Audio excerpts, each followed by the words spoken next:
Okay, while waiting for them, I think right now we have around... Wow, a lot. Yeah. Around 50, almost 50. Yeah. Okay, I think we're just gonna start. It's already 4 o'clock. Okay, so hi everyone. Hi guys. So welcome Prof. Angelo to our talk today. Okay. Okay, so I'm just gonna... Hi, miss. Hi, sir. Hi. Hi. So I'm just gonna introduce, I'm just gonna brief on some of the regulations for our virtual talk today. So first of all, make sure that you mute your microphone just to prevent any unwanted noise and distraction. So if you have any questions, you can use the chat box, right? You may share your comments, okay? You may agree to disagree, but think before you send, as the tone might be misinterpreted by the others. Okay, and if you have any questions, you can post your questions at the chat box or the Padlet. Okay, I will post the link later on here in the chat box. So we can have a compilation of the questions so that Prof. Angelo can answer it afterwards, because we're going to have the Q&A session after Prof. Angelo finish the talk. Okay, so as for today, I'm going to introduce you to our host first. Okay, the session will be hosted by Mr. Azim. Hello, everyone. Okay, Azim, over to you. All right.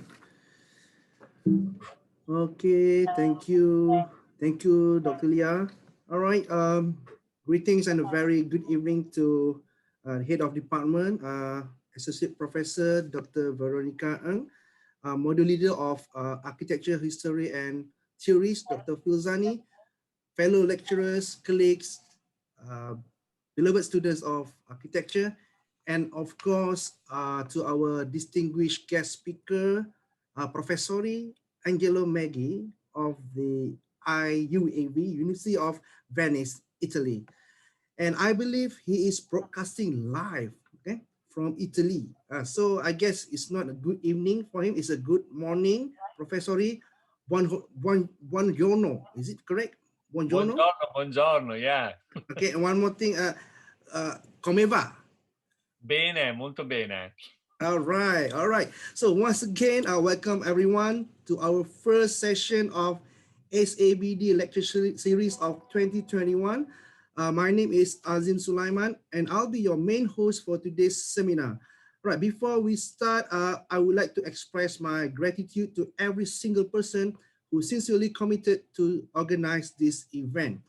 All right, the topic that is going to be shared today is on architecture, photography, and history.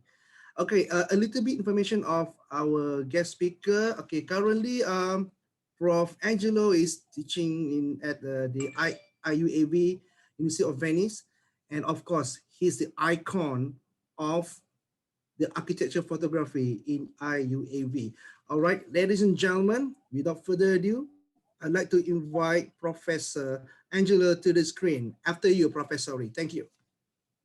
Thank you, Azim, for this wonderful introduction. That was very kind of you. And I'll be starting. I'm very pleased to be here today because, as you may know, there's a link between our university and yours. We have an MOU, which means that there is a bilateral agreement, and this means that we are very happy to start a joint venture together. That means that probably in the next future, when things will get better, we could think about exchanges or visits in Venice and, showing around and showing obviously our university. University U of in Venice is a very old university. We are quite highly rated, not only in the Italian system, but also in the European system, because in our university we had many major figures of, historians like Manfredo Tafuri. We had very important architects like Aldo Rossi, Vittorio Gregotti, And in the past times, we also had as a professor, Frank Lloyd Wright, who came to Venice and he got his degree from our university in 1951, a sort of honorary degree. Venice, as you may know, it's an important historical city right in the heart of the Mediterranean, and our widen sharing culture has a long history from Marco Polo, who went from Venice towards your countries, and he passed by and brought back this idea of globalization, which is part of our contemporary culture. Well, what about me? I teach architecture history, but I also have a course in an MA, which is taught in English, in history of contemporary architecture. My formation is I've been a fellow student of University U of Venice, but I had about 9 years of my life in the Edinburgh College of Art in Scotland, where I graduated. Well, I got my PhD from there, graduated from Italy. I'm a fully qualified architect, even if I do not practice anymore, because teaching takes a lot of energy and a lot of time. I write books. I'm actually writing a book right now on a figure of which I'll be talking at the end of my speech today. Well, I'm a very curious figure because I do not study architecture history in an unusual way.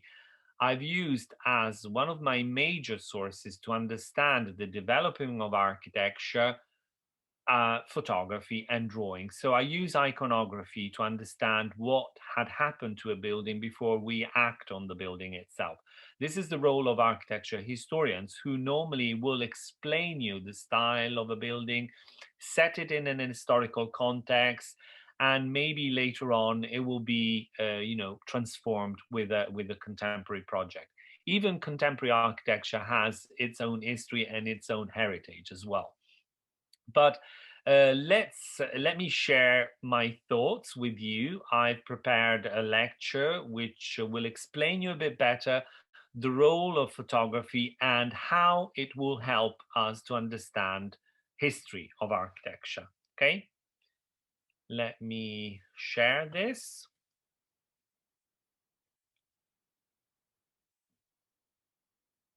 Can you see it?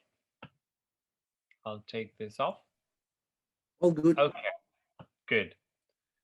I hope it works. Well, this is your wonderful poster with my face. You could see the books I've published. I've got few works which relate to architecture and photography, architecture and sculpture. There's a work about Giorgio Casali. We will be talking about him. And I've recently published a book on Frank Lloyd Wright and the American journey of an Italian architect, because what I have done in that work is like analyzing the work of this architect who spent a couple of years in Frank Lloyd Wright's offices in the United States of America, and he took some pictures. These pictures were used by Carlo Scarpa, who's one of our important professors in Venice. He died a long time ago. But these were color pictures, and they were very, very important to give the students the idea of the beauty and the quality of the materials of Frank Lloyd Wright in the 1940s, 1950s. So I'm always like on the spot, trying to understand how important is photography for an architect. And this is the major issue in my course. So when I teach, let me see, how can I, yeah, that's it. When I teach, I have this architecture photography course. I bring my students to work on photography as well.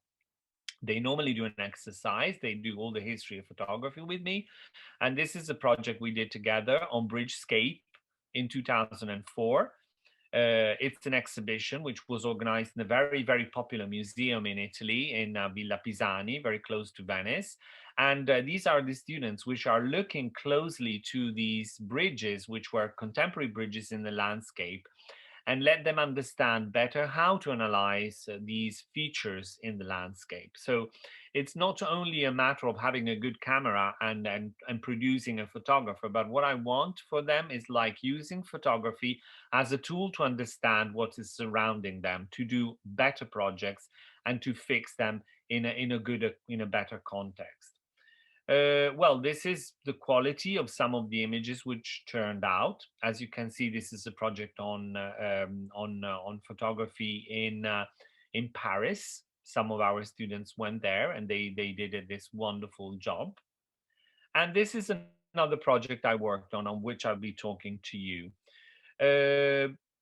It's not easy to fix architecture and photography. It's something that is quite rare in the history, because normally when we talk about photography, we think about portrait photography, we think about photomontage or manipulation and things like that. The history of architecture photography, it's a very important one, because you might not know that the invention of photography has happened thanks to architecture. And there are many things which are related to the world of drawing and the world of chemically reproducing drawings that are in the field of photography as well. And when I start lecturing, I normally tell my students about some very odd cases, some about engineers which worked very closely to photography. And this is one of my favorite. This guy here called George Evelyn Carrey, he was an engineer who worked very closely in the building of a bridge in Scotland called the Forth Bridge. What he did in this picture is absolutely magnificent. You will see here a drawing of how the bridge works. It's a cantilever bridge, okay? And in the front of it, he puts the two engineers, Benjamin Baker and another engineer, and a boy which is standing right in the middle, which is suspended with these elements, okay? So he's using people as a model, but it's not only staging this photography, but it's also showing us the drawing behind it. What we did was in 2014, I told my students, why don't we recreate this? And so they did. What we did was like asking my students to understand better the construction of this cantilever bridge, and they were like acting themselves as bridge. And we did a show and we did a lot of pictures about this. You will find on YouTube, if you go and write human U of cantilever, you will find a lot of videos which were done by my students, okay? And they're very highly visualized. And we went on and on. So this is a way how we try to put together photography and the stress in architecture to let them understand better the technology construction of a bridge building, okay? Something like this.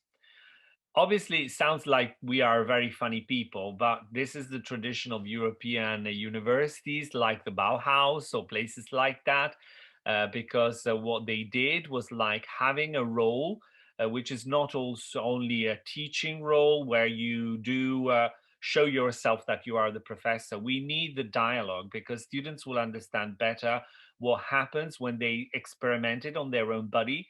And I believe in this. So it was really successful. I can tell you that that was my best course in 2014. I had nearly 300 people attending, and we had this show at the end of the course, which was absolutely amazing. And again, you could see that on YouTube as well. Well, these are other experimental things we do with my students. I teach them also how to look at archives, which is another important feature in my course. Looking at archives means that you are searching some certain images and studying them to understand better architecture. We are very lucky because in our university, UAV in Venice, we have an important archive with drawings by Carlo Scarpa, by drawings by Aldo Rossi, but we also have an important photography archive. And one of them is like all the pictures which were taken for the magazine Domus magazine, which was designed in the 1950s and 1940s by Gio Ponti. And we have all the original pictures, nearly 14,000 glass plates, which are kept.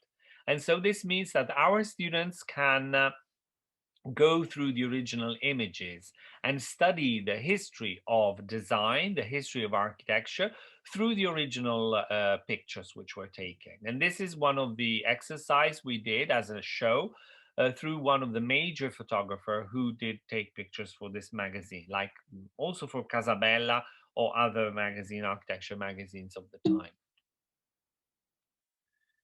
Well, if you want to start understanding what's the role between architecture and history and photography, you need to have a look to these three books, which are in a certain sense a bit old, but I do suggest them.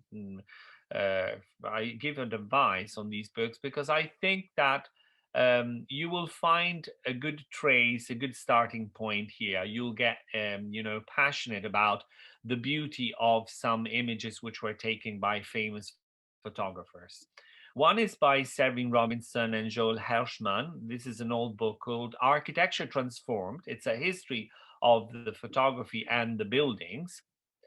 And there's another one by Richard Pierre, who is a photographer. He's one of the most popular photographers at the moment. He was at the CCA in Canada, and he produced this wonderful book called Photography and Architecture, 1839-1939. And there's a central one, which is here on my desk. It's always with me. I have plenty of books here in the front of my eyes, but Robert Elwell, Building with Light, is one of the most important and impressive works done and clearly done on the history of architecture and photography together. This was published very well. I think this is the most recent one. It was published, I think it was about 2014, was it? Yeah. Let me give you the precise date of when it was published. No, text copyright 2004, because why did I remember 2014? Because Robert, who was a very close friend of mine, died in 2014, and we did a very important convention regarding this work and him, because he was in a certain sense a tutor for us, and he was a collector. If you go to the RBA in London, the collection, the photography collection of the RBA is dedicated to Robert Elwell, because this man was a very important figure in the historical analysis and putting together all the figures in the history of architecture, not only in Europe, but also worldwide. So this book, Building with Light, which has a wonderful title as well, we will see where it comes from. It's something that reminds us of how Le Corbusier was working on the concept of photography as well. Well, Le Corbusier. Le Corbusier was I'm sorry if I'm showing you a sort of half-naked man, but this is a self-portrait of Le Corbusier. I love to show people not the classical Le Corbusier with his round glasses and things like that, but I need you to remember that Le Corbusier was profoundly affected by visual culture. And he's a very popular architect, and his influence and development was strongly connected with photography. And he had his own camera, and he started when he was a young fellow student when at the beginning of the 20th century, traveling with his camera and sketching as well. So you have two different medias, drawings and photography, to understand better. At some point in his life, he decided to not use the camera anymore because he had photographers which helped him to create the beauty of the space. But why is it that important? Because in his mind, architecture is the masterly correct and magnificent play of masses brought together in light. And as you may know, photography means writing with light. So again, The Building with Light by Robert Elwell, the book I was talking to you about, is the same. There is nothing different between photography and architecture because both are created by the light. Okay?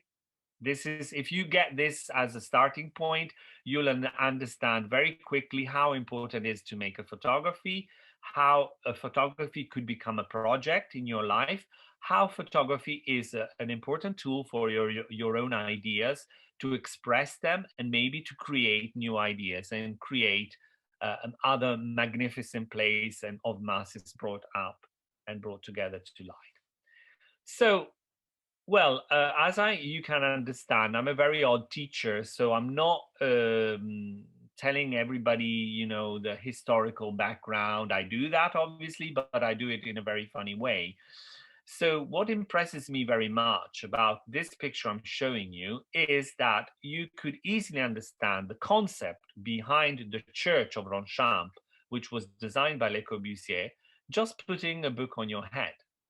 Because what you can see here, the book he has is a Le Corbusier book, but what impresses me about this picture, which is an exercise done by a student, is that he explains me perfectly well how the roof of that church works. Okay, because you could see here the roof of the church, but you could also see his action, and the photography is telling me a lot of meanings, a lot of second interpretations. Okay, and why am I introducing to this concept? Because we are in a world right now where architecture photography, it's not anymore a document, it's not a documentary vision, but it's becoming more and more teasing, strange, funny. You know, we are in a world which digitalizing, it's becoming very strong, and this is changing the concept of architecture photography in a very strong way. And I have to tell you that in your country, but in all Asia, there are a lot of students or architecture photographers who are working on this concept of transformation and manipulation. So here you can see a very famous building you may know very well by Le Corbusier, Ville-Savoie. And let me show you what happens in the mind of a very strange photographer called Xavier Delory. He's from Belgium. And in 2015, he started manipulating this image, showing us a Ville-Savoie completely rotten and damaged. Okay? And he does it in a very funny way, using a very contemporary way of acting with graffiti on one of the major important buildings in the history of 20th century architecture. So a masterpiece, which in our mind is white and clean. And why does he do this? Well, he does it to strike our attention, maybe to bring our back to study architecture history in a certain way, but maybe to remind us that the building itself, when it was built by Le Corbusier, was wonderfully and clean and presented in the magazines like you could see it today. But at some point in its own history, Ville-Savoie was rotten. In the history of Ville-Savoie, you may not know that it was supposed to be demolished. And there is another important thing that I had to tell you, that if we do have the building still standing in Poissy, you have it because of an American photographer who did a very important campaign to preserve it. So all these things do come out from the analysis of architecture from an historical point of view and the work of photographer, which are teasing people like me and other people who are interested in doing this kind of research and bringing to life the history of the building itself. Let me show you another funny story which is happening in Europe right now. This is an artist called Asmund Havstein Mikkelsen, who it's drawing here. He's painting a very famous building by Farnsworth House by Mies van der Rohe, okay? But I'm not showing you this. I just want to show you this drawing here. And let me show you this. You see the power of photography. It's making this building reflected in water, because what happens in the history of the building is that there is a nearby close lake and river, and this floods at some point and it goes straight away under the building. And look how beautiful it could become. Something that probably Mies van der Rohe didn't even think about when he was building the building for Edith Farnsworth. But in a sense, I think these are important matters because they will tell you the history and also the gravity of the situation that a building done in iron could suffer in its own preservation concept. But let me go back to Mikkelsen. What he did recently in 2018, he produced a scale, let's say a 1-to-1 scale portion of Ville-Savoie in the middle of the water. And he invented this project, which is a project called Flooded Modernity. Okay. But why does he do this? What was behind his production? He's obviously a sculptor, an architect, he's doing an installation. But the idea of flooding modernity is there because what happens is that when you look at this Ville Savoie, which is right in the middle of the water, which is flooding, and they move it in the coastal area of Denmark and in Holland, people will be really struck to see this building. They will recognize a 20th century masterpiece of architecture, but it's right in the water. What they will do, they will take pictures. They will take pictures with their camera and they will share it. They will share it on Facebook, on Instagram, and this is the project behind the building. Okay, so it's reminding us of the importance of let's say, an architect like Le Corbusier, but it's an evolution of the language and the communication of the building itself. It's a masterly play of light, obviously, but it's not as Le Corbusier could have imagined. Okay? So, when does everything start? The photography is a medium which was invented in 1839. In the 1840s, photographers were like trying to find out a precise way of looking at buildings. But in the 1850s, something strange happens. We have a new technology which makes life easier to some photographers. And when the equipment is more easy to work on, you will find photographers which are looking at architecture in a very odd way, in a very new way, a very modern way. Like, for example, here you will see this guy in Scotland who does a picture of the National Gallery, and he's not presenting the building as you will normally do, a general view. He's cutting it and giving us a lot of elements which are not typical elements, like there's no top here of the column. You have this element here, which is right in the middle of our view. There is a building behind it, and you could see it through, like filtered, and also there is a urban settlement at the back. So there are like three layers in this photography. So you start getting in this sort of hierarchy of the vision, which is quite important for the architecture photographer. And when we go forward in the history of the images and architecture, you will. I'm trying to show you how the documentary photography is something that has its own history. But in the architecture field, we do have photography and architects which are looking at the buildings in a very odd way. I'm showing you here a Valterege picture. He was a photographer who worked in the 1930s, just before World War II. And as you may remember, German people were like very powerful, and they were showing off how they had Greek roots, which was completely untrue. And this photographer is working out an analysis of a very important classical feature like a caryatide. So this is a female sculptured figure, which is like based as a column in the Parthenon area. And he's not showing us the face or the elevation of the building, but he's taking a picture from behind it. But why is he doing that? He's telling us something very important, that there is a sort of eternal gaze over the landscape, which is done by the statue. And putting the camera behind the statue, he's letting us read and look with the eyes of the statue itself. So this is a magnificent thought, which is coming out in a very completely different way. So it's more artistic, it has a very strong aesthetic value. And so you are in a condition in which architecture photography is completely changing towards magazines, which at the time were publishing very nice black and white pictures, and they were giving us the idea of an international style.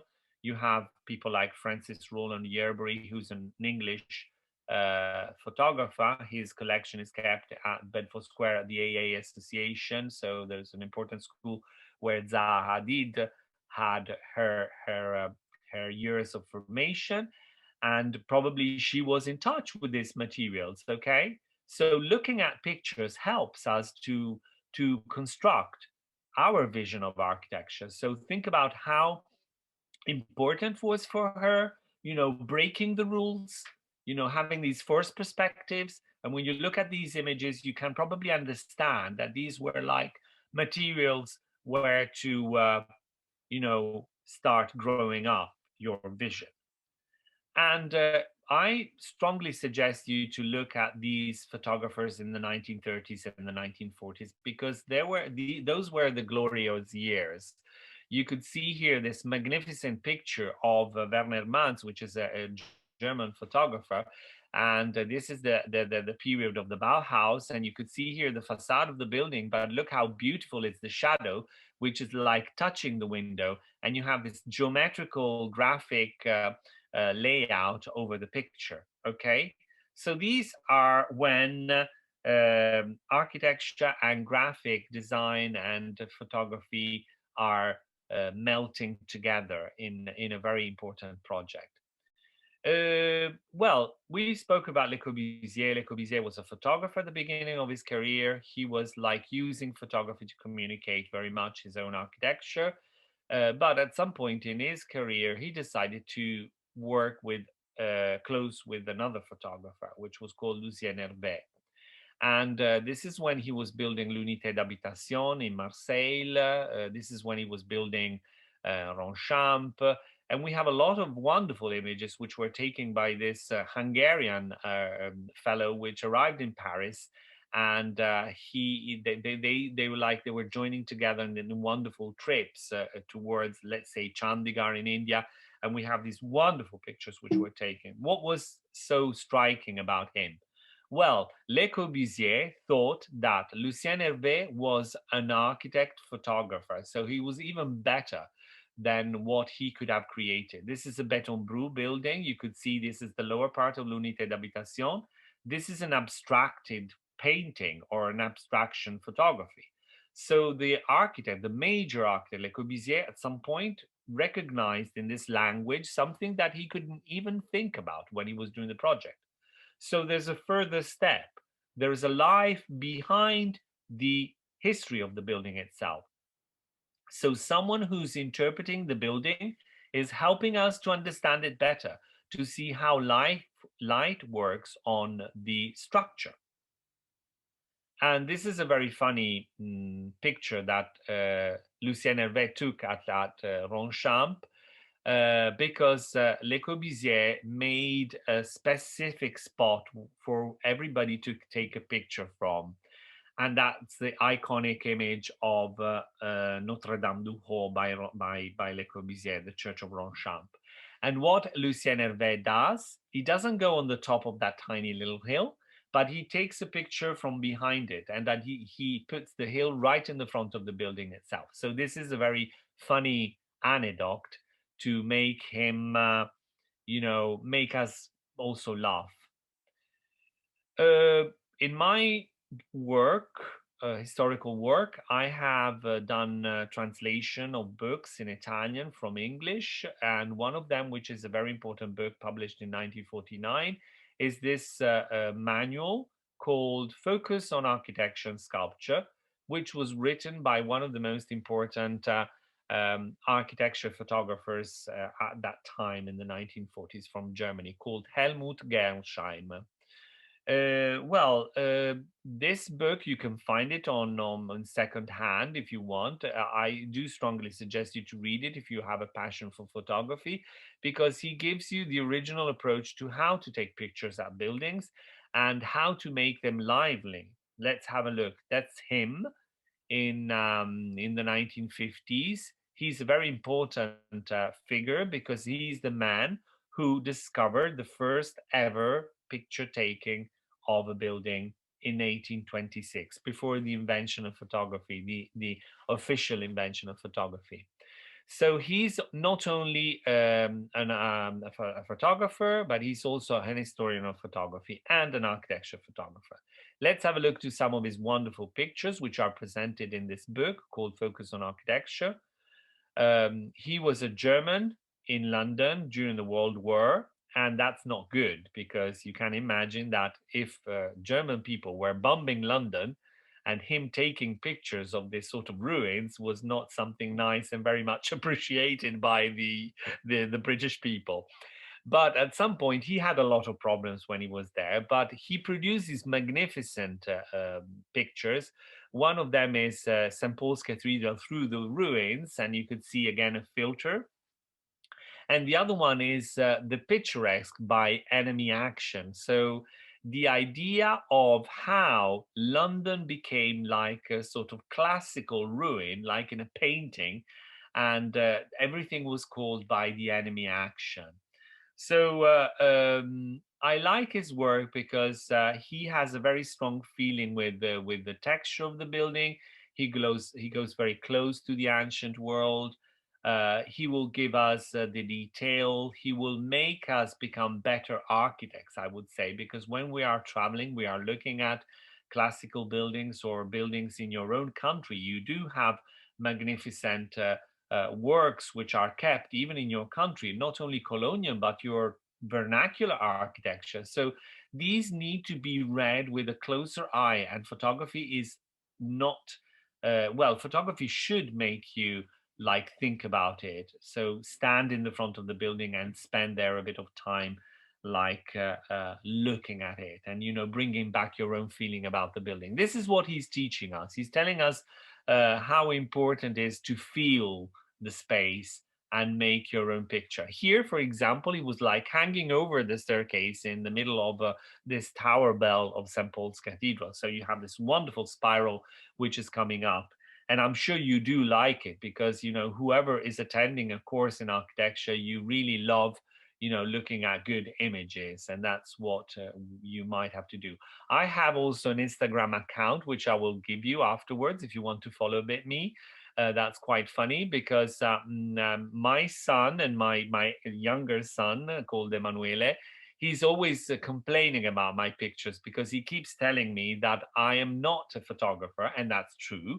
But I make boring pictures about columns, and well, I said, well, I teach architecture photography. What should I take? Why don't you show, if you the family images? No, that's not me, I'm sharing what my thoughts are about our architecture. I'm giving some tips, and that's how I use Instagram. Okay, so this is what I do expect from architecture students as well. So to look at buildings and to produce images which are of a certain kind. Okay.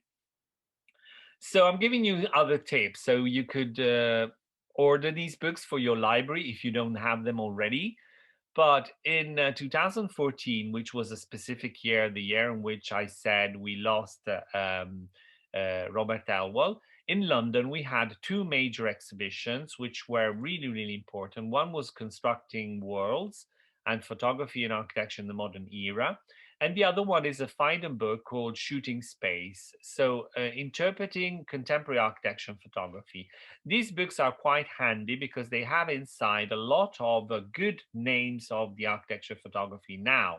Let's say Yuan Ban, or maybe Fernando Guerra from Portugal. You will find a lot of new way of looking at them. Well, even in Instagram, you could find them. They're like the most popular architectural photographers in the world right now. They do post a lot of material. So just to keep you updated.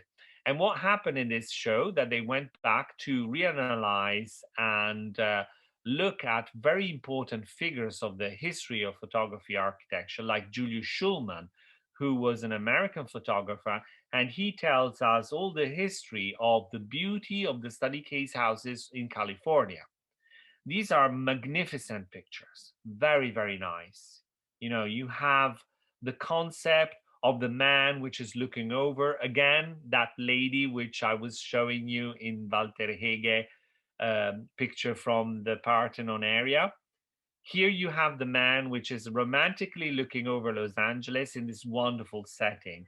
And if you look at Julius Schulman works, which are kept in the Getty Institute Research in LA, you will find these magnificent pictures which were taken in black and white, in color. And these are very glittering, shiny magazine pictures, you know, all the history of modernism went through his eye, okay? And he had a very strong connection with architects, with engineers, with the workers. So that's why he was managing to produce this fantastic collection of images, which are still, you know, preserved in the United States of America. I do suggest you as well, if you want to have an idea of what Julius Schulman means in the history, this film by Eric Bricker, you can find it easily online as well. It's called Visual Acoustics. I love this idea of the visual with this sort of sound. If you put it together, you have the beauty and the strong force of Julius Schulman interpretation and gaze over the image. For example, this house here, you could see this is a house which was designed for the Kaufman family. And you can notice here, I don't know if you see, there's a lady which is like lying right beside the swimming pool. And the reason for which she is there is because there is a light behind her which will have damaged the image, like burning this point of the picture. So to avoid doing that, he asked the landlady, so the lady who lives in the house, to dress up very well and to lie like she's standing in the middle of her garden. So behind every picture, there's a story. And this is also helping us to understand better the relation between the photographer, the owner of the house, the fact that you have, there is a sort of dawn here, or maybe uh, you could see there's a sort of light, which is not a strong light yet, but you also have illumination inside the building because it's a transparent building. You have these glass walls. And so we need to see inside that. You need a specific camera, maybe with a focus, with a certain kind of diagram, which is actually making us look precisely this element here, which is this like bed, this and a sunbed, and the interior design of the building itself. So Julius Schulman is someone you really, I strongly suggest you to look very closely. He was presenting these images in magazines, okay, at that time. And this is the quality, the bad quality of a magazine of the 1950s, where you could see his glamorized houses. And that's him taking the picture in the original setting.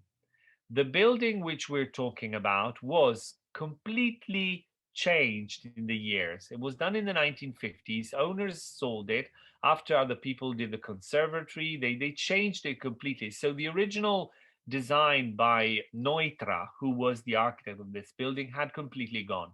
And thanks to all these pictures which were kept at the Getty Museum, the recent owners were able to reproduce and bring back to the ancient glory of the building. So think how important photography could be in your world of architects. Maybe one day you'll be asked to restore a building which has its own identity through pictures, and you need to look at them because they will help you to bring back the ancient glory of the building if you're working in architecture, heritage, and restoration and conservation, okay?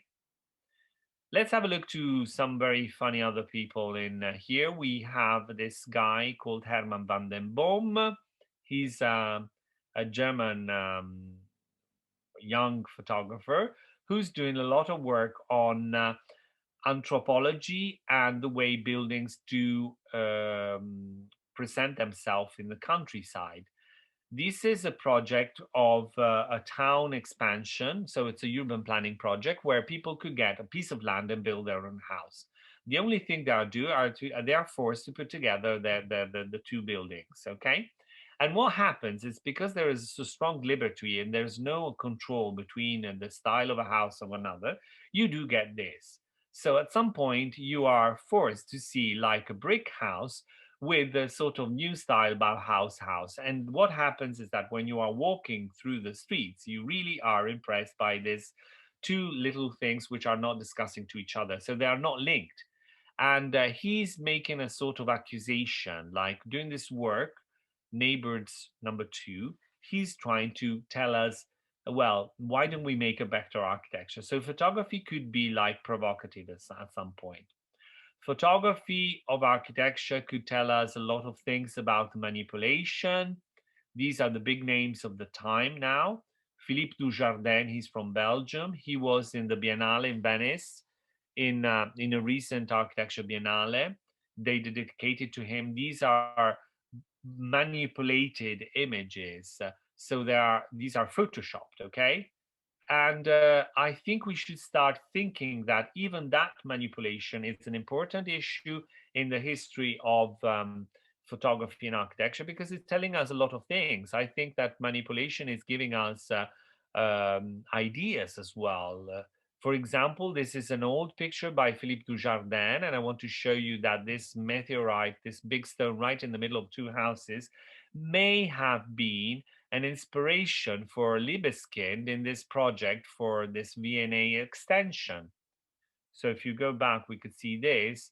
This is what happens afterwards in the idea, in the concept of design and architecture design. So keep in mind that looking at images, it's an important issue in layering in your mind creativity as well. Okay? So if we go back in the history, I'm going to show you these two pictures here by the Zankaki brothers. This is done in 1875. Look at the idea behind this project. I am in Egypt. I'm an old photographer. I want to bring back to my own country. Maybe I'm from France. I'm from Italy. I'm from Germany. I'm from, your own country. It doesn't matter. I'm giving, I want to bring back an image. But if I'm organizing an architecture image, I need a scale. And to do that, what I normally do, I use human beings in the house, in the picture itself. And here we have it. But look what happens here. The same photographer did this shot here. So we have one picture with the pyramid, which is on one side, and the Sphinx, which is on the other side, with the man dressed in white on the top. And here we have the same man, which is standing right at the same position, but the photographer moved himself. And what happens is that he's using the back pyramid like a wonderful background.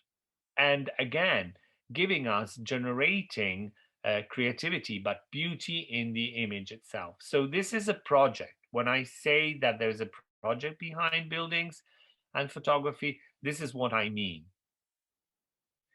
We had a lot of clever project makers in the history of photography. We had the Alinari brothers in Florence, which were the most popular photographers in Italy in the first century of photography. They started in 1852 and they went on and on until the 1930s. It still exists like a firm. It's a commercial firm, but the beauty of these images are given by the fact that they were very, very clever. They were probably like influenced by Renaissance. They knew very well perspective. As you may know, perspective was invented in Italy, in Florence, by Brunelleschi. And so you have this continuity of perspective governance in their images. And we also have important architecture photographers, which are in our culture very, very, very famous. One of them is Gabriele Basilico. If you look at him and if you look up on internet, you will find a lot of books about him in Beirut, traveling around. And his pictures are very, very clean. And in our collection in the University U of in Venice, we have a collection of his images, which are kept by Giancarlo De Carlo, another important architect for urban design and urban construction. And here you will see this very funny use of the human being upside down in this project done by Giancarlo De Carlo. So all these elements are quite important for the for producing a certain kind of architecture image. We spoke already about this, the idea of human being here, but I want to show you more about the presence of of humanity in architecture photography, because normally when you probably have heard this story, like architects do like pictures with no people in it. They are cool. I don't know if it's like that in Kuala Lumpur, or well, you should tell me. But I don't understand why. We have renderings. Now we are in a world in which rendering is like rendering like a picture. So we have people who are like following up the renderings instead of following up the pictures. There's such a confusion. But anyway, people are important, human beings are important in architecture photography. You know, you could see wonderful images where the building itself becomes even more beautiful. This is a siphon in Spain in 1909. You see the workers, which are like standing right in the middle of it, and they are making this wonderful circle. Or you might have like funny postcards of people who are standing on the top of the building demonstrating that this is a nice place where to live. Or maybe you would have a wonderful lady like Margaret Bork White, who's like floating in the middle of suspended over the Chrysler building, taking a picture. And why does she do that? Because she's showing how important and dynamic New York is becoming through her lens. Or maybe you will find a dancer in the middle of the classical world, like Nelly did in her wonderful shooting. These are dancers which like are facing their body, their beauty in the world of classical architecture. Okay. And this is a sort of thing that you need to think about. Architecture is not only a background, it's not only a stage, but it's part of the body. And you could see it here when Isadora Duncan, who's the dancer, she went from Venice and she took away from Venice this important photographer, American photographer, who just landed in Venice. He was like, he just got there, he took some pictures, and Isadora Duncan said, no, no, no, no, get on the boat and come with me to Greece. Because they wanted to do this project where she wanted to be incorporated in the beauty of the classical world. Okay, so photography and architecture and history are not like differentiated, they are melting together. This is what you need to understand. And melting in a very funny way. Like here, this is a picture which was taken in 1961 by Ormond Gigli. He's not an architecture photographer, he's a fashion photographer. But I like the idea of him deciding to use this building, which is going to be pulled down, to take this picture. So making in every single window a wonderful lady dressed up and having this car right in the front of it, and using an architecture as a filter. Okay, this is a very expensive picture. If you go and buy it, it's going to cost you like an apartment in New York right now. They sell it in and that's where I saw it, and I was really, really keen on, well, I can't afford to buy it, but it's a beautiful image of architecture image. So you can see how fashion gets in this, and how you know, architecture becomes a sort of leitmotif. Well, I hope you're not tired. I'm going to show you two of my projects very quickly. I'm introducing you to Giorgio Casali. This is a book I have written in 2013. Giorgio Casali as the photographer of Domus between 1951 and 1983, because you never have to forget that photographer goes hand in hand with design as well. So furniture design, you know, whatever.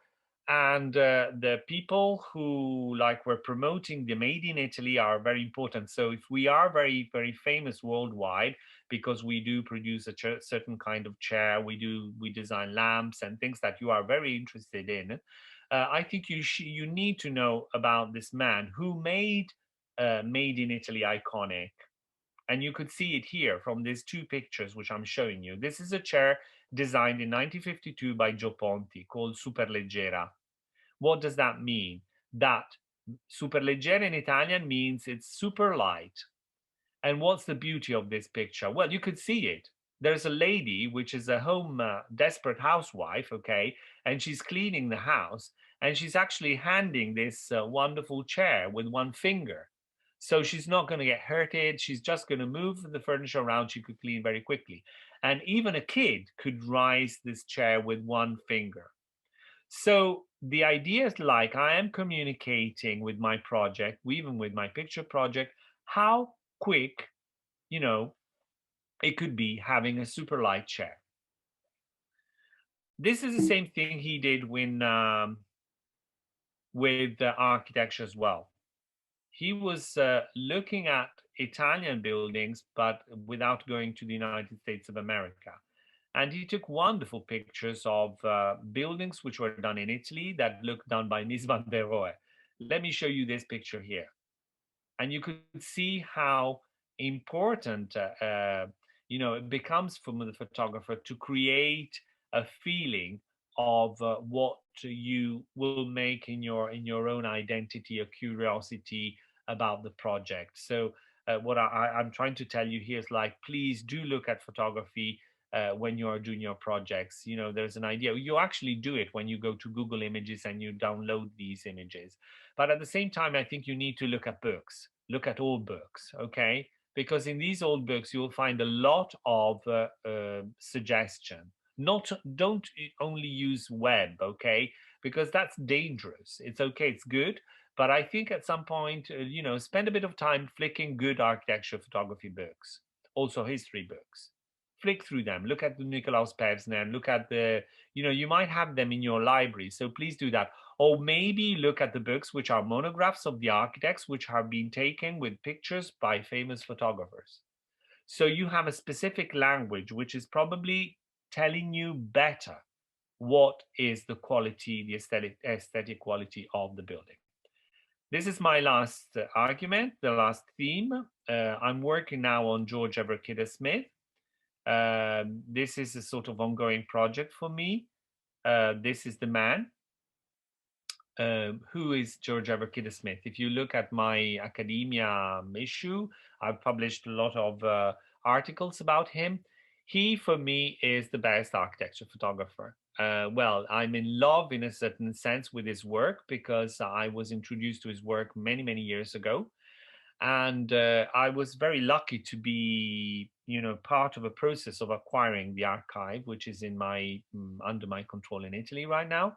And I'm writing different articles. I'm writing a book. I'm analyzing him. He was like building a lot of books.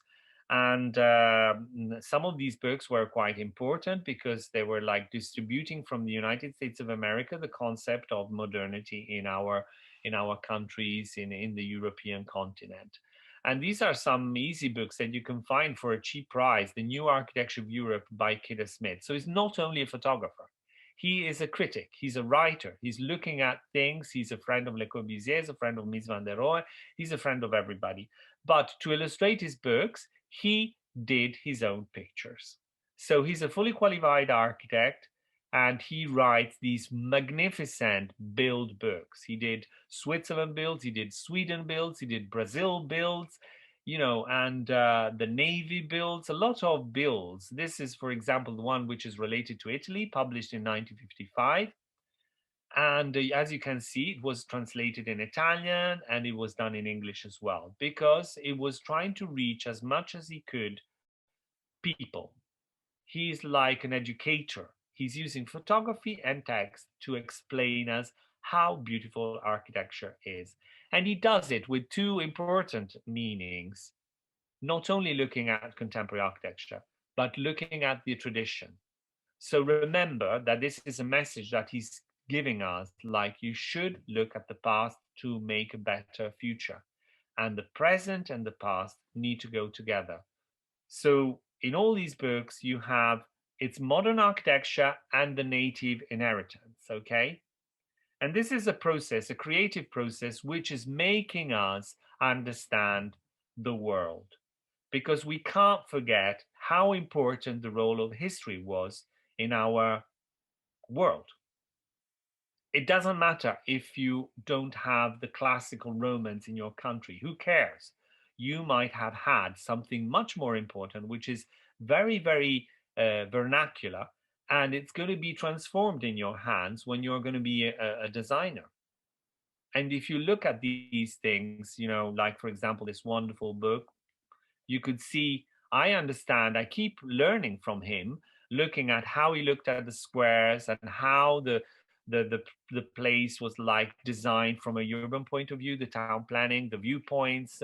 Is that an important matter when an architect is designing? Yes, it is. And he says, well, think about where the churches were built in an ancient historical center.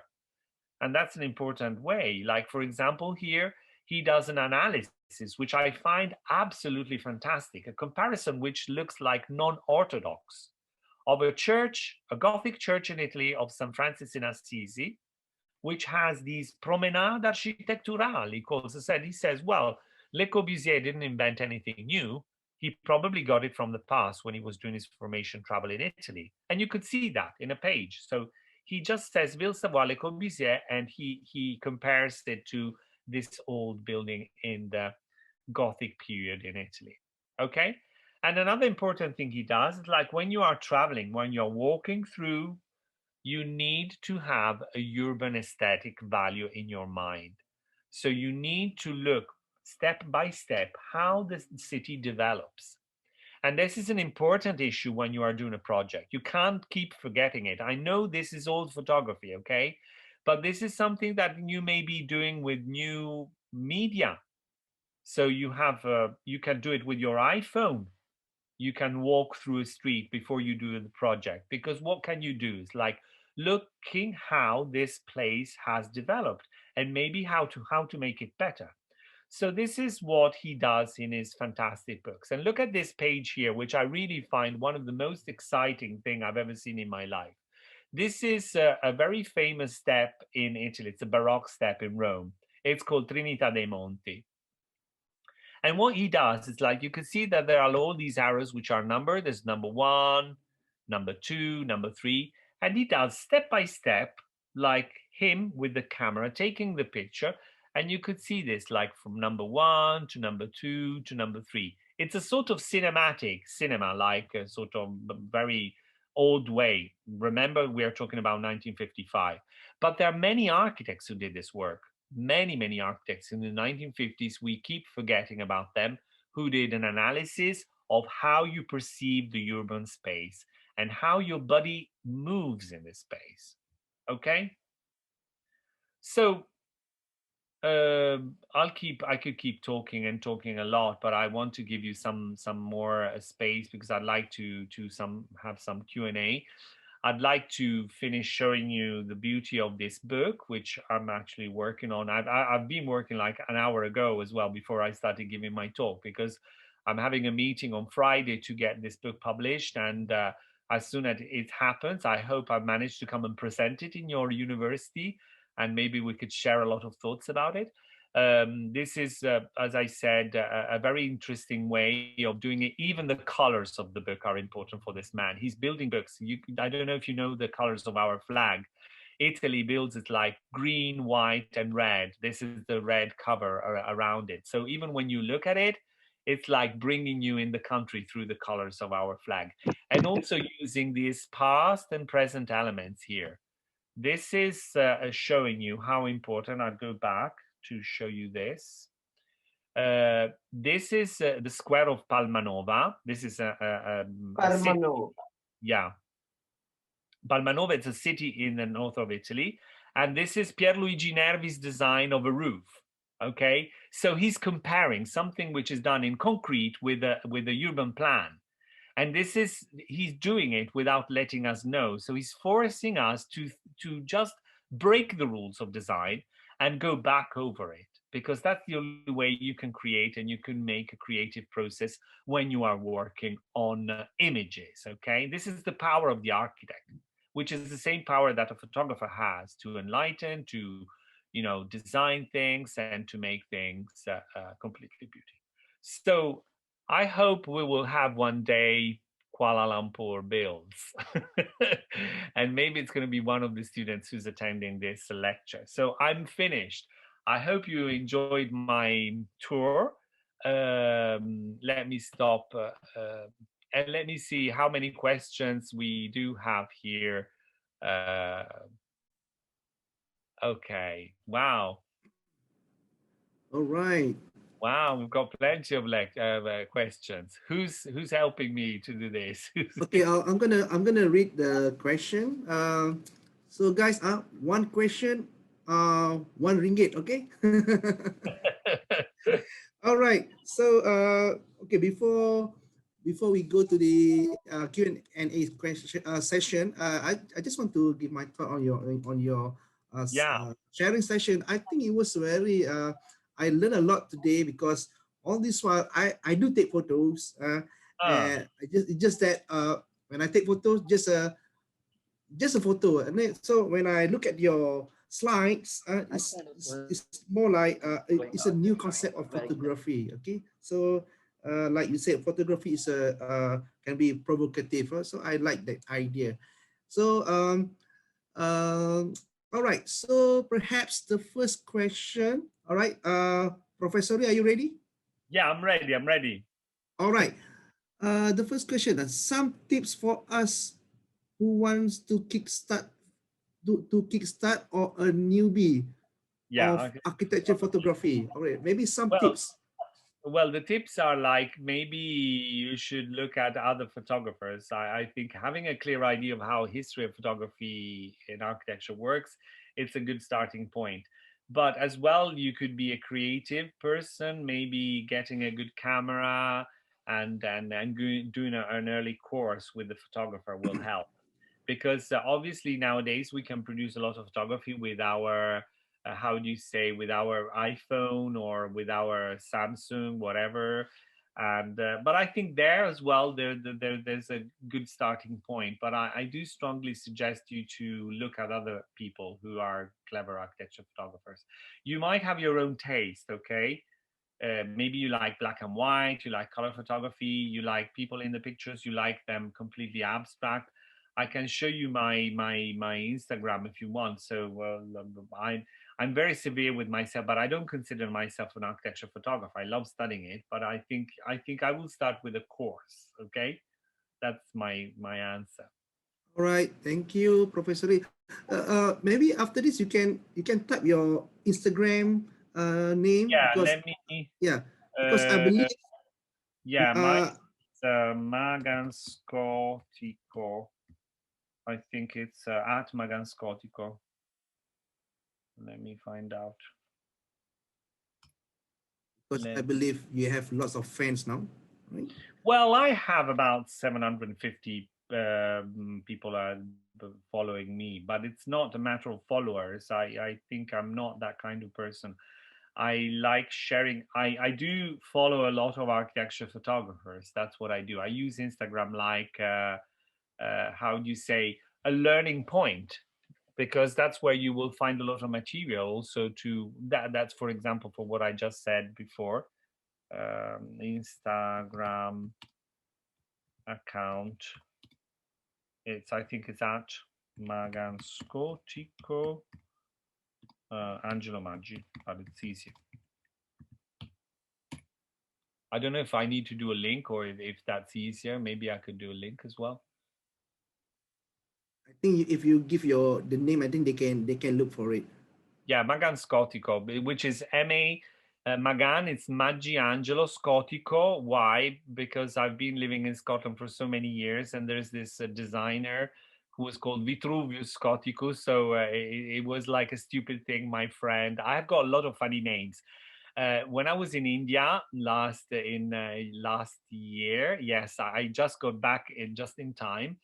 They couldn't pronounce my name, Angelo Maggi, and I loved that because I used to call myself Angelo Maggi, Maggi.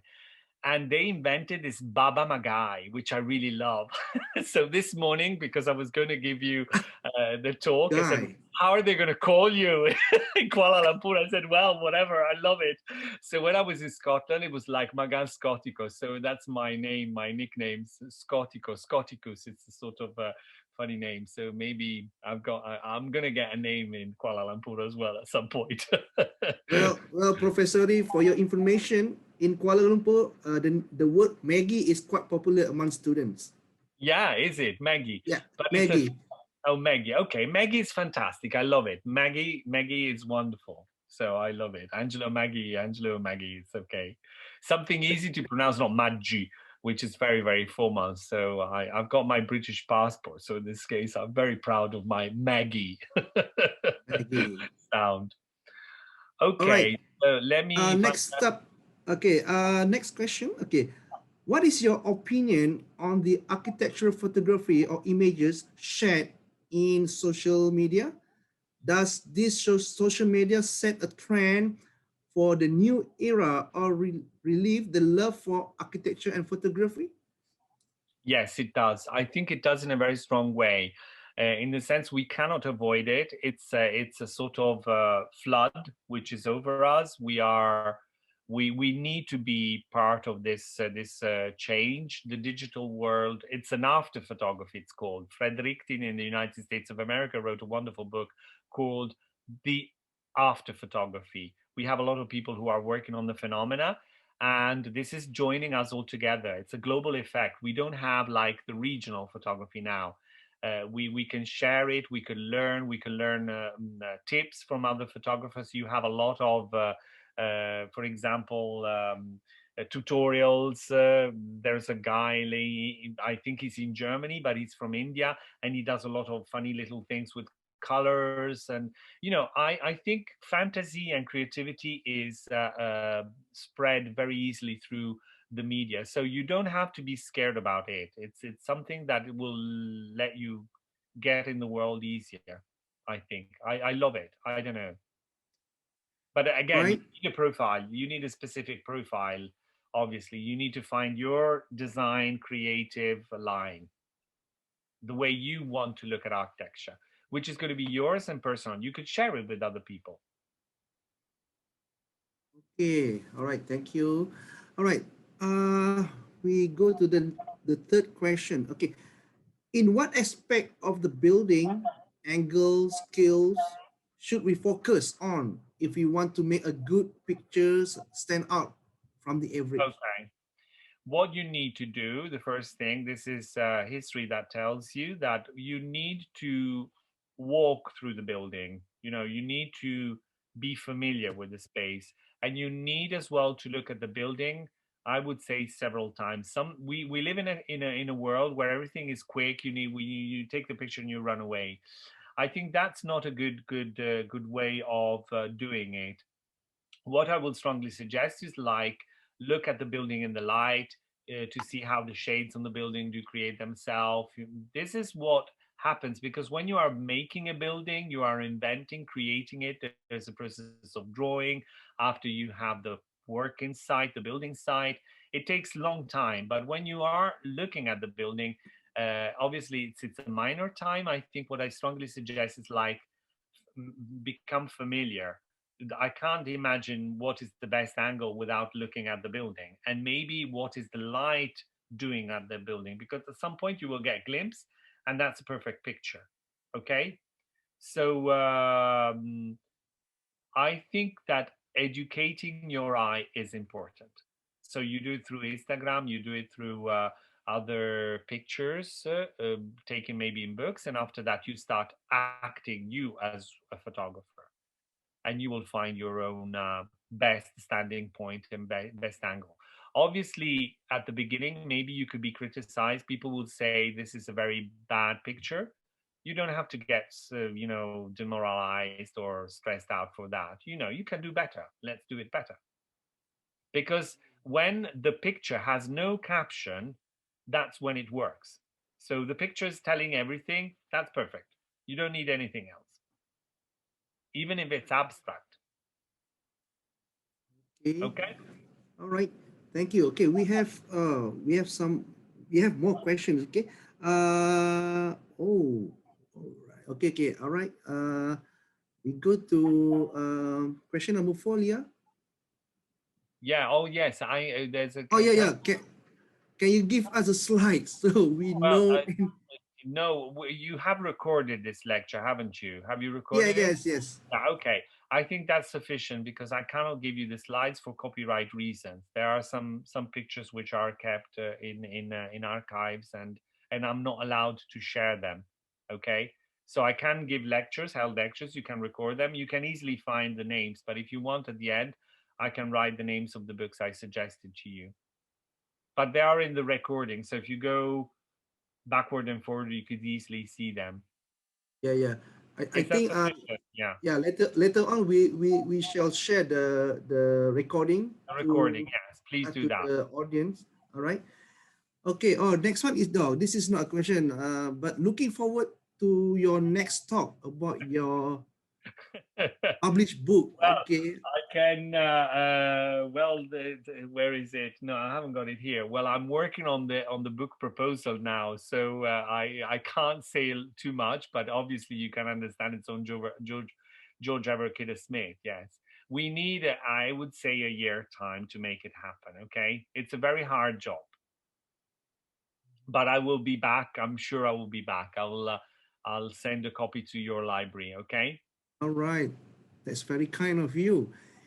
Okay, okay, the next question, I think this is a bit similar with the earlier question, right? What do you think makes a good picture from your point of view? Well, when I just said it, when the picture doesn't need a caption, that makes the picture perfect. So when you're looking at the building, obviously you may need, let's say, where the place is, because not you know, we don't know all about architecture. But if you just write underneath it the location, that's very important. But I think the quality of the image, the allure of the place, needs to speak by itself. That's when the picture is good. Right. Okay, the next, okay, this question is a bit different. Yeah. It's a comparison. What do you think about virtual reality VR, where people can enjoy within the building in the three-dimensional way, while photography is more on 2D image? Yeah. So I do believe in virtual reality. I think it's a very important issue to understand better places. And I think this is something that's going to be considered again now because of the lockdown. For example, if we're not going to be able to travel anymore like we did in the past, I think we need to start thinking of inventing through photography and through cinematic reality something which will give you the feeling of the space. I don't know. I don't know if we don't get out of this situation, we will be forced to understand architecture from that point of view. But obviously, a picture is a bidimensional image. But we also have a lot of photographers who, in the history, were trying to break that position. So getting through the three-dimensional stereo photography is like working on that. So I'm very happy to make things more uh, global and open. Obviously, the one I presented you, it's a bidimensional image today, but it's the limit of photography. But I think in the after age, the digital age, we have a lot of interesting. I don't know if you've noticed, like there is an Israel application recently of old pictures in the 18th century where you could see Abraham Lincoln, who's like smiling like that, doing all these funny little things, or maybe people from the past creating a new life, you know, through the photography. So they do that just from a picture. And I have also a very, very incredible feeling about portraits, but this is another story, another lecture. All right. Okay. All right. I think this is the last question of today. Yeah. Is it best to interact with photography virtually or physically? Film versus digital. Your thoughts? Well, I think, you know, the media are completely different. So cinema, film, painting, photography are obviously in a field which is analogical field. So analogic, we call it analogic and digital age. The digital age is giving us a more complex structure. So I think it's interesting to make them interact because never forget where you come from. If you do that, you will be only interested in the future. And I don't think that's going to lead to anything good. You know, culture is fundamental for us. This is what distinguishes us from animals. We are human beings. We can use our brain, and at the same time, we can, you know, make a further step. So I would love them to interact. Think about that. In the Bauhaus, Laszlo Molinage, he did a wonderful work which was called Painting, Film, and Photography, the union of the arts. Or maybe if you go back in the history of architecture, Sir John Soane was an architect, British architect. He said that the union of the arts is basically important for understanding and making better future.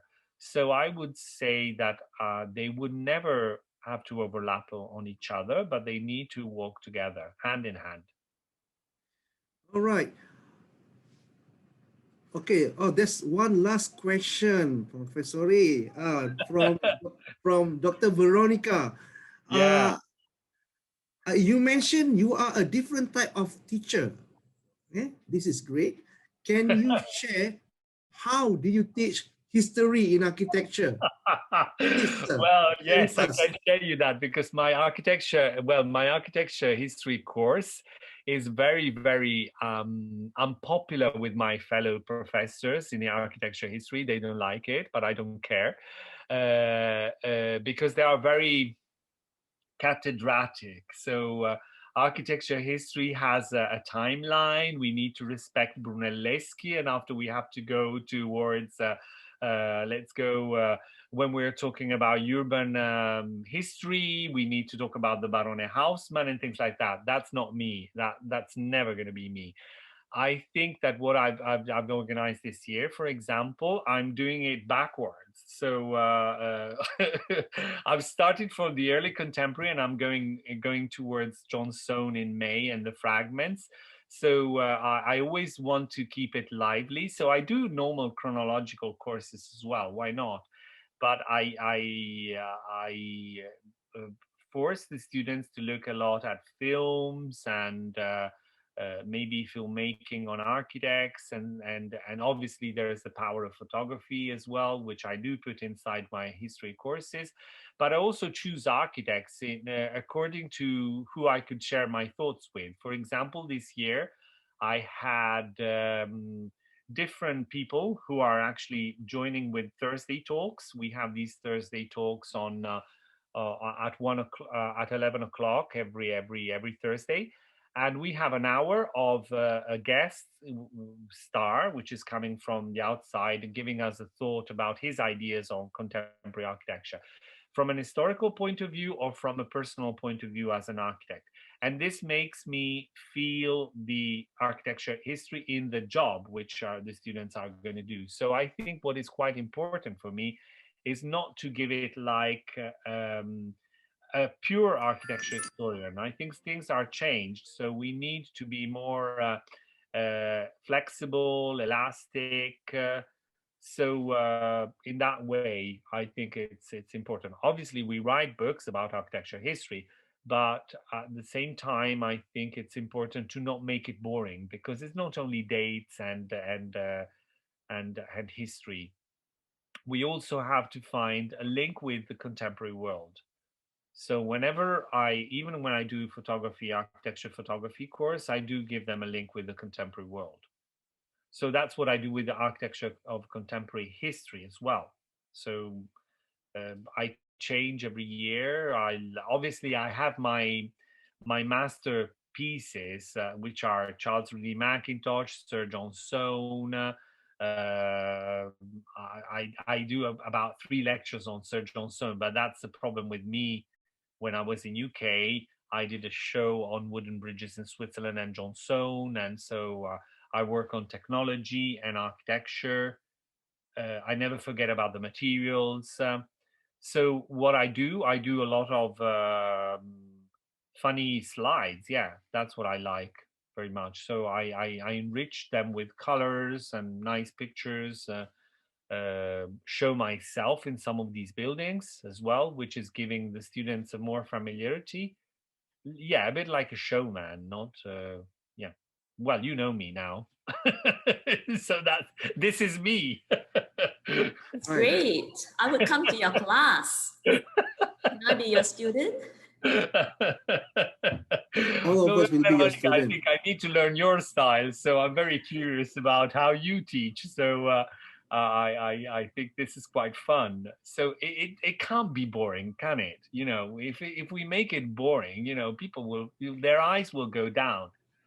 So this is a wonderful job as well. So why should we make it?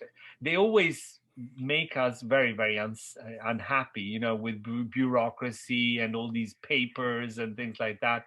You know, if we make the lectures boring, it's going to be a disaster. So what's going to be our life? So we normally have, let's say, 90% of our working period, which are only problems to solve, you know, administration and financial support and things like that. So lectures have to be jolly. If they are not jolly, you know, life is a misery. I like the Thank you word for jolly. your advice. Lecture has to be jolly. I write it down. Okay. Yeah. All right. Well, life has to be jolly, so why should we make it? You know, we live in a very sad time, so we are facing such a bad period in our lives. So why do architecture has the power of beauty, and this is going to be the expo in Dubai. So let's hope, you know, that's going to change a bit. Let's find the beauty in the past, okay? So I think that's about it on the Okay. Q&A Oh, session. that's photo time. Photo time. I love Now it. is the climax of the session. I It's a love photo. your slides. They're beautiful. I like them a lot. Right. So I think I leave it to Dr. Leah to organize the photo shoot. Okay, wait. I will screenshot. Right. So that is how we take photos in the pandemic time. So Professor, this is a new normal in Malaysia. When we take photos, it's like this. Okay. Have everyone turn on your cameras? Right, everyone. Well, I used to tell you, in the history of our photography, you need to do this. Put your tongue around your lip, and with your teeth, make these red. Without using lipstick. And you see my mouth is more the smile. These are photographers' tips. All right. Okay. All right. Okay, everyone, turn on your camera. Come on. Yes, yes, yes. Give us your best shot or It's a best bit of pose. time.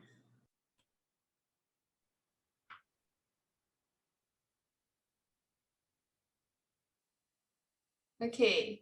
All right. Ready? We have Right. three pitch, yeah? Yeah. Okay, 1, 2, 3. Okay, another one. 1, 2, 3. Let's Another do the one. thumbs up. All with thumbs up, it's nice as well. Yeah. Why don't we do Everyone say Maggi. Maggie? Maggi. All right. That's wonderful. Can you share these pictures with me so I can show them to One my... more time. I think one more time. Say Maggie, Azim. Okay. All right, Yeah. everyone say Maggi. Maggie. Maggi. All right, then. Okay. All right. So the best of luck to all of you, and hope to see you soon. Okay. All right. So Alright. before In we present, end, you know. okay, before we end, on behalf of Taylor's University, I would like to say thank you very much, Professori, for your time and for your sharing session. I think all of us learned a lot of new stuff today, and I like your quote. Lecture has to be jolly. All right. Yes, life has to be So after jolly. this, let's go jolly. Yeah, let's go jolly All and right. make good architecture. Okay, so let's do good architecture. All right. So, Okay. Professori, grazie. Terima kasih. Terima kasih in Malaysia. Thank you. Okay, thank you All right. very much, Azim. All right. Thank Thank you. Dr. Filzani, and thank you, Veronica, for this nice time together. So this is the we will call it the first stone, okay? So let's make it happen, and I hope as soon as you come, I would like to see you in Italy, and I'd love to come and visit your country as well. So Right. we will do our best to make it happen. So get vaccinated as soon as you can. All right. Yes. You come to Malaysia, I'll give you Maggi. Yes, yes. All right. Thank you so much. All right. Have a good Ciao. day. Bye-bye, everybody. Okay, thank you, Bye. Professori. Bye. Okay, bye. Bye-bye. Ciao. Ciao. Ciao. Ciao. Ciao. Ciao. In Malaysia, we have Ciao Chin Ciao. Ciao. Ciao. Ciao. Ciao. Ciao. Ciao. Alright. Ciao. Ciao.